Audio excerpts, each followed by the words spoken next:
vous saluons tous au nom du Seigneur Jésus-Christ. Merci de nous recevoir dans vos maisons en ce jour de dimanche. Dieu, notre Seigneur, a mis dans notre cœur un thème que nous avons intitulé « La nuit est avancée » et que nous allons, au travers de l'évangile de Matthieu 25, nous lirons du premier verset jusqu'au verset 13. Après, nous lirons 1 Thessaloniciens chapitre 4, versets 15 à 18. Alors, si vous permettez, nous allons faire la lecture. Nous lisons. Alors le royaume des cieux sera semblable à 10 vierges qui, ayant pris leur lampe, allèrent à la rencontre de l'époux. 5 d'entre elles étaient folles et 5 sages. Les folles, en prenant leur lampe, ne prirent point d'huile avec elles. Mais les sages prirent avec leur lampe de l'huile dans des vases. Comme l'époux tardait, toutes s'assoupirent et s'endormirent. Au milieu de la nuit, on cria, « Voici l'époux, allez à sa rencontre. » Alors toutes ces vierges se réveillèrent et préparèrent leurs lampes. Les folles dirent aux sages, « Donnez-nous de votre huile, car nos lampes s'éteignent. » Les sages répondirent, « Non, il n'y en aurait pas assez pour vous, il n'y en aurait pas assez pour nous et pour vous. Allez plutôt chez eux, chez ceux qui en vendent et rachetez-en pour vous. » Pendant qu'elle allait en acheter, l'époux arriva. Celles qui étaient prêtes entrèrent avec lui dans la salle des noces et la porte fut fermée. Verset 11. Plus tard, les autres vierges vinrent et dirent, « Seigneur, Seigneur, ouvre-nous. » Mais il répondit, « Je vous l'ai dit, en vérité, je ne vous connais pas. Veillez donc, puisque vous ne savez ni les jours ni l'heure. » 1 Thessaloniciens chapitre 4, versets 15 à 18. Nous lisons la parole de Dieu. Voici, en effet, ce que nous vous déclarons. D'après la parole du Seigneur, nous les vivants, restés pour l'avènement du Seigneur, nous ne dévancerons pas ceux qui sont morts, car le Seigneur lui-même a un signal donné, à la voix d'un archange et au son de la trompette de Dieu descendra du ciel, et les morts en Christ ressusciteront premièrement. Ensuite, nous les vivants qui serons restés, nous serons tous ensemble enlevés avec eux sur des nuées, à la rencontre du Seigneur dans les airs, et ainsi nous serons toujours avec le Seigneur. Verset 18. Consolez-vous donc les uns les autres par ces paroles. Bien-aimés, comme vous le remarquez, il s'agit de l'enlèvement dont il est question ici. Ce mot enlèvement en grec veut dire harpazo, qui veut seulement dire arracher, ravir. Le Seigneur nous enseigne au travers de la parabole des 10 vierges. La parabole s'adresse à l'Église en relation avec l'enlèvement qui marque la fin de l'histoire de l'Église sur la terre. savez que l'Église est née le jour de Pentecôte d'une manière surnaturelle. Et c'est ainsi que sa fin de l'histoire de l'Église sur la terre sera aussi surnaturelle. Et dans cette parabole, nous avons 10 vierges, 5 folles et 5 sages. Les folles, ces 10 vierges allèrent toutes à la rencontre de l'époux. Les folles, en prenant leur lampe, ne prirent point d'huile avec elles. Les sages avaient des vases d'huile de réserve. Et dans la marche, comme l'époux tardait de venir, toutes s'assoupirent et dormirent. Au milieu de la nuit, on cria, « Voici l'époux, allez à sa rencontre. »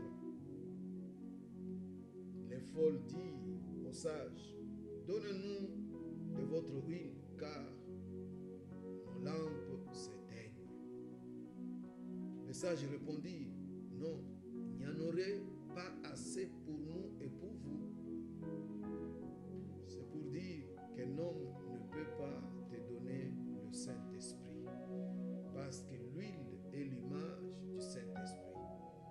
Au Jourdain, Jean-Baptiste a témoigné, il a dit ceci, « C'est lui qui m'a envoyé de baptiser d'eau, m'a dit, celui sur qui tu verras l'Esprit descendre et s'arrêter sur lui, c'est lui qui baptise du Saint-Esprit. » Alors, comprenons bien, bien-aimés, l'onction ne se vend pas. On reçoit le baptême du Saint-Esprit, on reçoit l'Esprit au travers de la prière et d'imposition de main. Et c'est Jésus-Christ qui baptise du Saint-Esprit. Dans cette parabole, nous apprenons aussi que ce n'est pas toute l'Église qui sera enlevée. Parce qu'il y a des vierges sages et des vierges folles. Et c'est pour dire que toute l'Église ne sera pas vraiment enlevée. Et quand nous arrivons sur ce point-là, je crois que si tu es comme moi, je me suis un peu tu. Je me suis posé la question, oh, qui sera enlevé et qui ne sera pas enlevé? Je me suis posé la question, qui fait partie des groupes des 5 folles et qui ne fait pas partie des groupes des 5 sages? Parce que, au vu de tout le monde, quand tu le regardes, toutes étaient vierges.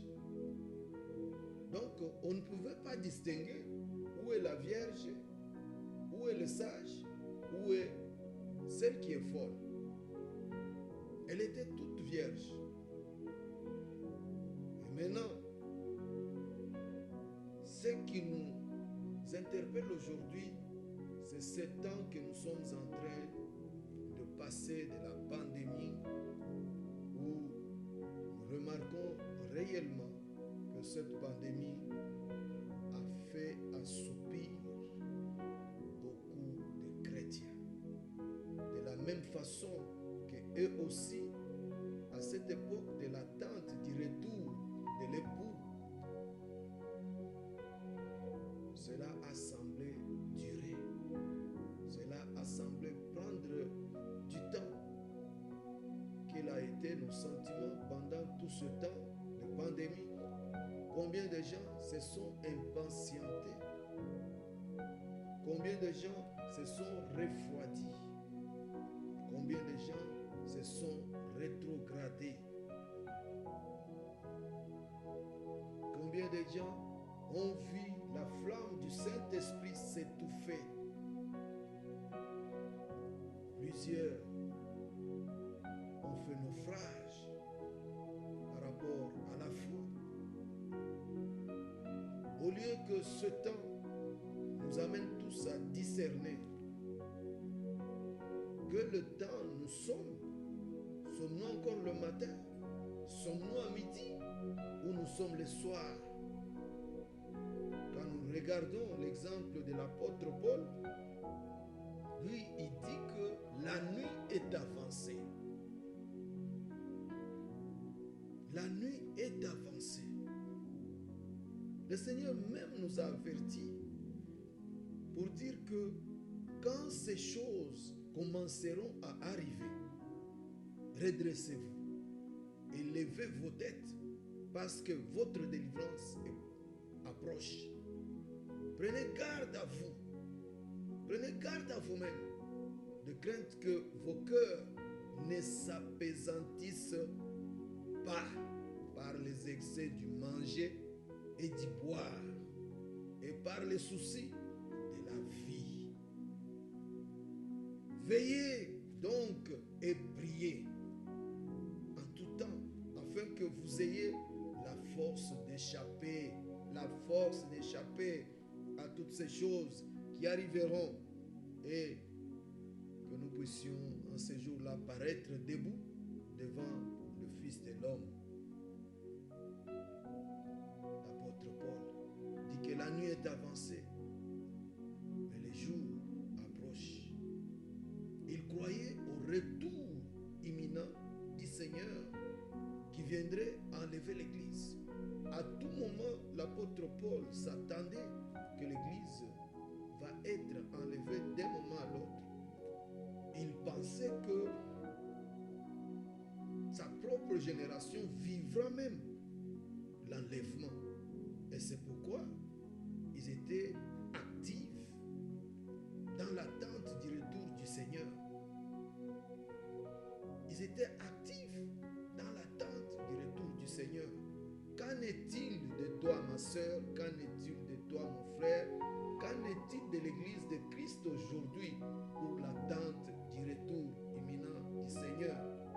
Qu'en est-il pour discerner le temps que nous sommes en train de traverser? Qu'en est-il de tout ce que nous sommes en train de voir se passer dans ce monde? Discernons le temps, bien-aimés, et soyons vigilants. Discernons le temps et soyons vigilants. Soyons prêts pour aller à la rencontre du Seigneur dans les airs. La foi vient de ce qu'on entend. Je crois que c'est l'évangile du soir, de la nuit, que nous sommes en train de vous parler. L'évangile qui vous appelle vraiment à vous éveiller, à être vigilant, parce qu'il est temps de préparer l'Église à la rencontre de l'époux. L'Église a été fiancée. Et le temps est venu pour aller rencontrer son époux. L'Église doit croire au retour de Jésus de Nazareth. Croire que ce retour est imminent. L'Église doit se poser toujours la question. S'il revenait bientôt, de quel côté je vais être? Ma soeur, mon frère, aujourd'hui là, s'il revenait, de quel côté tu seras? N'attends pas les cris de minuit. Ça sera trop tard. Les folles sages ont attendu les cris de minuit pour vérifier s'ils étaient prêtes, mais c'était déjà trop tard. Les flammes se sont éteintes. Et elles n'avaient plus de réserve. La nuit est avancée. As-tu de réserve, ma soeur? As-tu de réserve, mon frère? Es-tu prêt pour le retour imminent du Seigneur qui va se produire dans un délai très bref? Es-tu prêt? As-tu suffisamment de réserve? Quant aux réserves, lisons la parole de Dieu pour savoir ce que la parole de Dieu dit. Quand nous lisons Jean 14, verset 23, écoutez ce que le Seigneur a dit. Et c'était des paroles qu'il a parlé vers la fin, avant qu'il quitte le monde, vers la fin, avant qu'il aille à la croix. Nous lisons la parole de Dieu. Jésus a dit, si quelqu'un m'aime, il parle de l'amour, parce qu'il a besoin des hommes et des femmes qui l'aiment. Il s'agit de l'amour. Il s'agit d'une fiancée qui est l'Église, qui doit aimer son époux, son futur époux. Jésus a dit, si quelqu'un m'aime, qu'il garde ma parole. Voilà la condition. Qu'il garde ma parole. Et le réserve en toi de la parole. Garde la parole. Que ton cœur soit un réserve de la parole de Dieu. Que ton cœur soit rempli de la parole de Dieu. Qui garde ma parole.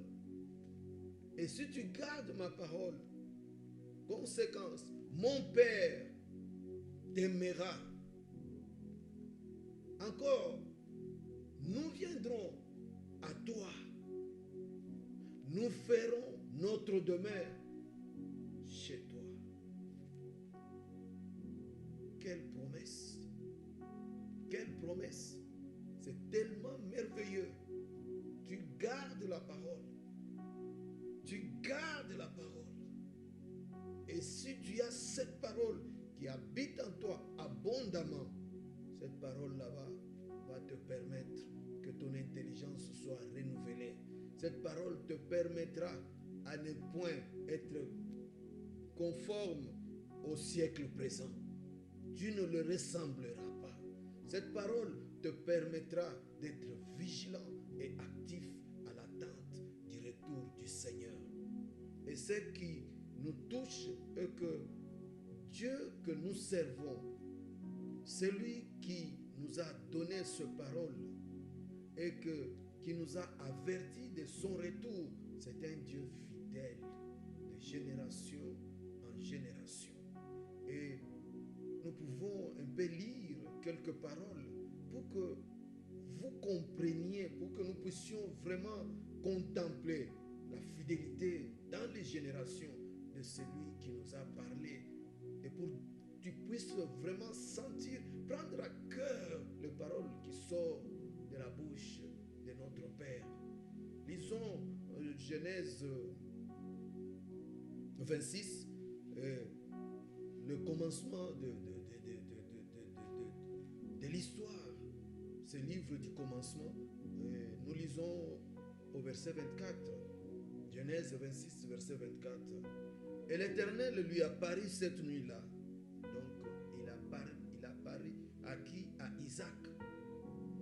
Et l'Éternel lui apparut cette nuit-là et lui dit, je suis le Dieu d'Abraham, ton père. Ne crains point, car je suis avec toi. Et je te bénirai et je multiplierai ta postérité à cause d'Abraham, mon serviteur. Dieu d'Abraham apparut à son fils Isaac pour honorer la promesse qu'il a faite à son père. Il dit à Isaac qui était en difficulté, et lui rassure que je te bénirai et je multiplierai ta postérité à cause du serment que je fais à Abraham. À cause de mon serviteur Abraham. Dieu honora cette parole dans la vie d'Isaac. Il l'a béni. Isaac a prospéré à tous égards. Quand nous lisons encore des chapitres après, Genèse 28, versets 13 à 15, Dieu parle cette fois-ci au fils d'Isaac. De la même façon qu'il a parlé à Isaac pour son père Abraham, cette fois-ci, il vient à Jacob, le fils d'Isaac. Il lui dit, et voici l'Éternel se tenait au-dessus d'elle. Il s'agit d'une pierre. Et il dit, je suis l'Éternel, le Dieu d'Abraham, ton grand-père. Je suis le Dieu d'Abraham, ton père, le Dieu d'Isaac. La terre sur laquelle tu es couché, je la donnerai à toi et à ta postérité. Ta postérité sera comme la poussière de la terre, et tu te répandras à l'Occident et à l'Orient, au nord et au midi. et toutes les familles de la terre seront bénies en toi et en ta postérité. Et voici, je suis avec toi et je te garderai. Et voici, je suis avec toi et je te garderai. Bien-aimé, c'est Dieu qui ne change pas. C'est Dieu qui reste le même hier, aujourd'hui et pour toujours, qui réitère la même promesse à Jacob. Je peux vous dire que il lui a dit, partout où tu iras, je te ramènerai en ce pays, et car je ne t'abandonnerai point et que je n'ai fait que ce que je ne ferai que ce que je t'ai dit. Voilà la promesse qu'il lui donne. Jacob qui ne comprenait plus qu'est-ce que c'est sa vie et qui tenait à tout prix à rentrer chez lui. Ces jours-là, Jacob a été visité et béni par la fidélité de Dieu. Et qu'il a fait même dresser un autel pour appeler que non, ce lieu va s'appeler Bethel. Dieu ne s'est pas arrêté seulement là. Quand nous allons encore plus loin, nous rencontrons Moïse. Exode chapitre 3, verset 12. Lisons un peu pour contempler la fidélité, les paroles qui sortent dans la bouche de l'Éternel, combien Dieu accomplit toute parole qui sort de sa bouche, combien Dieu veille sur toute parole qui sort de sa bouche pour l'exécuter. Lisons à partir du verset 13. Et Moïse dit à Dieu, voici, j'irai vers les enfants d'Israël, et je leur dirai, le Dieu de vos pères m'a envoyé vers vous. Mais s'ils me disent quel est son nom, que leur dirai-je? Alors Dieu dit à Moïse, je suis celui qui suis. Puis il dit, tu diras ainsi aux enfants d'Israël, celui qui s'appelle Je suis m'a envoyé vers vous. Dieu dit encore à Moïse, tu diras ainsi aux enfants d'Israël, l'Éternel, le Dieu de vos pères, Dieu de génération en génération, le Dieu d'Abraham, le Dieu d'Isaac, le Dieu de Jacob, m'a envoyé vers vous. C'est là mon nom éternellement. C'est là ma commémoration dans tous les âges. Bien-aimé, Dieu fit avec Moïse. Et nous connaissons tous quels étaient les exploits de Moïse auprès de Pharaon. Il a sorti son peuple victorieusement. Nous avons brossé un peu pour contempler la fidélité de génération en génération de notre Père. Et maintenant, regardons dans notre temps, parce que vous posez des questions.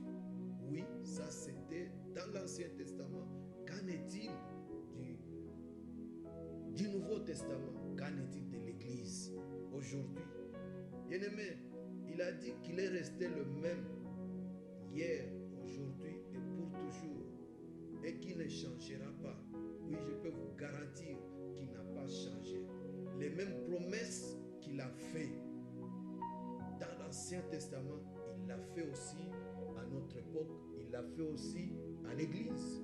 Matthieu, chapitre 28, versets 18 à 20. Nous lisons la parole de Dieu.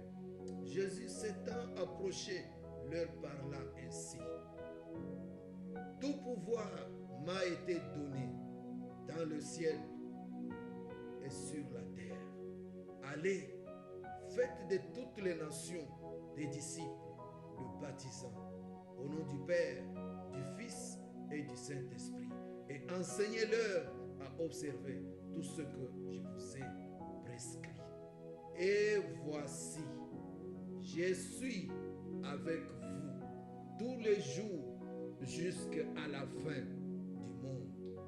Cette promesse, Jésus l'a fait pour toi, Jésus l'a fait pour nous. Pour l'Église aujourd'hui du temps de la fin, c'est l'assurance que Christ donne à l'Église et à tous ceux qui œuvrent pour le salut des perdus. Jésus-Christ, ressuscité et vivant, s'intéresse personnellement au sort de chacun de nous au travers son Esprit Saint, comme il l'a dit autrefois. Et moi, je prierai le Père, il vous donnera un autre consolateur, afin qu'il demeure éternellement avec vous, afin que nous ne soyons point orphelins. Dans ce temps de l'attente de son retour imminent, il ne nous a pas laissés orphelins. Nous ne manquerons point d'huile, parce qu'il l'a promis. Je suis avec vous jusqu'à la fin des temps. Et moi je prierai le Père, il vous donnera un autre consolateur, afin qu'il demeure éternellement avec vous. Au 26. Mais le consolateur, l'Esprit Saint, que le Père enverra à mon nom, vous enseignera toutes choses. Réserve dans notre cœur. Réserve pour avoir à tout moment la parole. À tout moment, une parole qui te permet toujours d'enflammer la flamme du Saint-Esprit. Quand le Saint-Esprit est étouffé, quand le Saint-Esprit est attristé, quand tu es affaibli, quand tu es découragé, quand vous traversez des moments de pandémie, il a dit, je vous enverrai le consolateur, quelqu'un qui est là pour nous soutenir, quelqu'un qui est là pour venir à notre secours. Et vous rappellera tout ce que je vous ai dit. Réserve des paroles. Saint-Esprit, parole. Le Saint-Esprit est la parole. À tout moment, il insiste. Il nous permet de garder sa parole. Un signe d'amour qui permet à Dieu le Père et le Fils de faire de nous sa demeure. Il a dit, si vous m'aimez, gardez mes commandements, gardez la parole. C'est un signe d'amour. Ces 5 folles aimaient tellement Dieu et qu'ils ne voulaient pas aller à sa rencontre sans lui et sans avoir aussi des vases, des réservoirs. Bien-aimés, nous avons besoin de demeurer toujours remplis du Saint-Esprit, mais nous avons besoin de la parole à tout moment, que nos cœurs soient remplis de sa parole, que nous méditions cette parole nuit et jour, afin que nous ne soyons pas surpris, afin que nous discernions le temps dans lequel nous sommes en train de vivre. Il pense à toi, mon frère. Jésus veille attentivement à chaque détail de vos épreuves. Peut-être tu te sens seul, mais je vais te dire aujourd'hui qu'il veille à chaque détail des épreuves que tu es en train de traverser. Il veille dans vos combats de la vie que vous rencontrez. Et puis, il t'accorde aussi la grâce suffisante dans tes faiblesses. Selon qu'il est dit dans la parole de Dieu, ma grâce te suffit, car ma puissance s'accomplit dans la faiblesse. Je me glorifierai donc bien plus volontiers de mes faiblesses, afin que la puissance de Christ repose sur moi. C'est pourquoi je me plais dans les faiblesses, dans les outrages, dans les calamités, dans les persécutions, dans les détresses pour Christ, car quand je suis faible, c'est alors que je suis fort. Bien-aimés, que ces paroles vous remplissent de joie, que ces paroles vous réconfortent, que ces paroles permettent à l'Esprit de Dieu d'agir dans vos vies, dans vos familles, que ces paroles vous tiennent vigilants et actifs à l'attente au retour du Seigneur. Que la grâce du Seigneur Jésus-Christ, l'amour de Dieu et la communion du Saint-Esprit soient avec vous. Au nom du Seigneur Jésus-Christ, soyez bénis.